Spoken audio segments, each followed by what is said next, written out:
inside baseball. Between videos, I just shot a video earlier. This truck gets heated up, and what's going on weather-wise in Orlando today, forget it. So, I can't run the AC while I'm recording it, just you'll pick up all that noise. So, between videos, I crank up the AC and try to fill the truck up with as much cold air as possible, and then I turn it off so I can get back to the video. So, let's talk about this really quick, because everyone, if you know me, once again, this channel is all about not inciting a war anywhere. We don't need any more wars. We've been doing it for too long. We had a couple days ago, by the time you see this video, a drone shot down. This unmanned drone was a large military drone shot down over Iran, and the news reports, and this is from the president's tweets, we were about to launch a counterattack on 3 different sites, which would have killed about 150. The estimate was 150 Iranians would have been killed. And President Trump, 10 minutes before the launch happens, he says, "No, don't do it. That's not proportional. It was an unmanned drone, so it's going to cost us some money, but no lives were lost. But it's certainly not worth killing 150 people over there." Now, if that series of events is true, and I know people go, "Well, he didn't really." There's a lot of people who won't believe that he said that, but I'm going to take that at its face for now, and say that I have to appreciate the idea that recognizing any loss of life on their side would be intolerable. Certainly, losing 150 people for an unmanned drone is just not proportional. I completely agree. Not a reason to launch into some large-scale, very expensive, and very damaging war. So I do appreciate, but I want to kind of go back a little bit. If you've ever seen the movie 13 Days, which is a Kevin Costner film about the Cuban Missile Crisis, right? It's the other Kevin Costner JFK movie.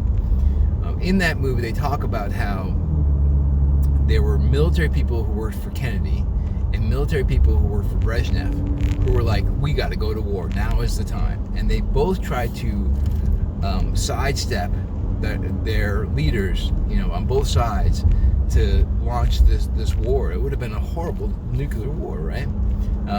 And it was only through Kennedy and some good people who were still in his, who had surrounded him, and their quick thinking, that they were able to, maneuver with Brezhnev himself, who also apparently didn't want Russia to get bombed.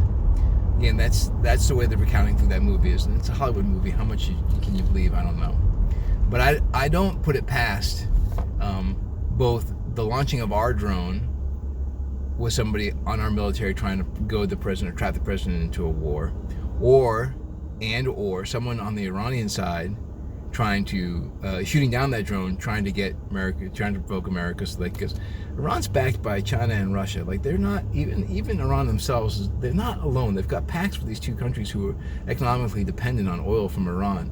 So you're not going to get into a war with Iran without also bringing in China and Russia. It's a foolish endeavor.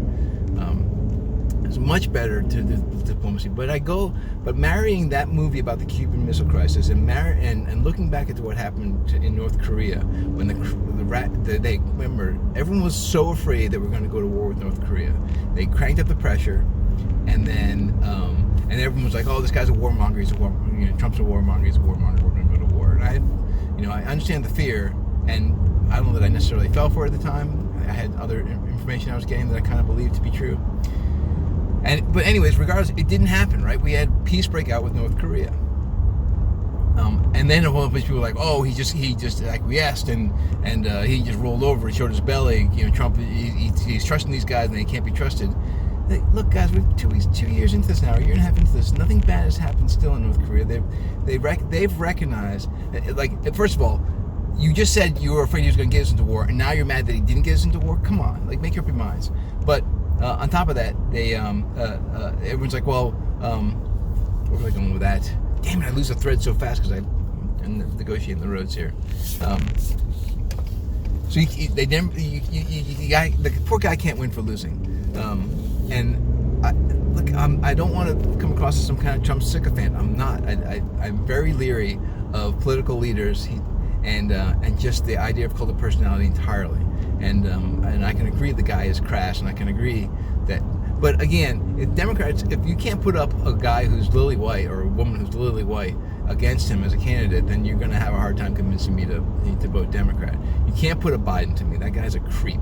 You can't put up I haven't really paid attention to some of those, but certainly there's so many creepy politician people that you're not going to make me feel any better. Like they're all swamp creatures. You'd have to go out to some mayor of some small town to maybe even pay attention, to a candidate you put forward. Biden is a no-go for me, and so is Bernie Sanders. No-go. I'm not even going to attempt to go there. But I would love for you to get a good candidate up there who could give Trump a challenge where I could have some kind of choice. Otherwise, I feel like I had no choice. Okay. Anyways, I said if the Iran script is the same as North Korean script, and peace breaks out in Iran because he ratcheted up the pressure, and eventually they said, you know what, let's come to the table and deal, because it's much better to deal and economically and trade and have peace than to go into war and destroy so many millions of dollars worth of our equipment and their infrastructure. I don't believe, I've had friends who've gone to Iran who, for gaming conferences and that kind of thing, they talk about how the people are very Western. They're super warm and inviting to Western cultures. This idea that they're all out there screaming death to America, that's I believe a small faction that's being paid or controlled by the same faction that's controlling the leadership that may have tried to provoke a war. But I think their general population is the same as our general population. We just kind of want peace. We want to raise our families. We want to go to our schools and learn things and have a nice life. Like I believe that to be true, and I think I'm supported by people who've been there. I hire commentators. They're never going to be our friends. They're always going to be our enemies. Well, we said that about a lot of countries, and it's proven to be incorrect. People are people. Let's try to remember that. Anyways, so if peace breaks out with Iran, I don't know what Democrat could come forward and make me happier. And then the other piece again is if he takes down the Federal Reserve and converts our money system to an honest money system as opposed to a fiat one.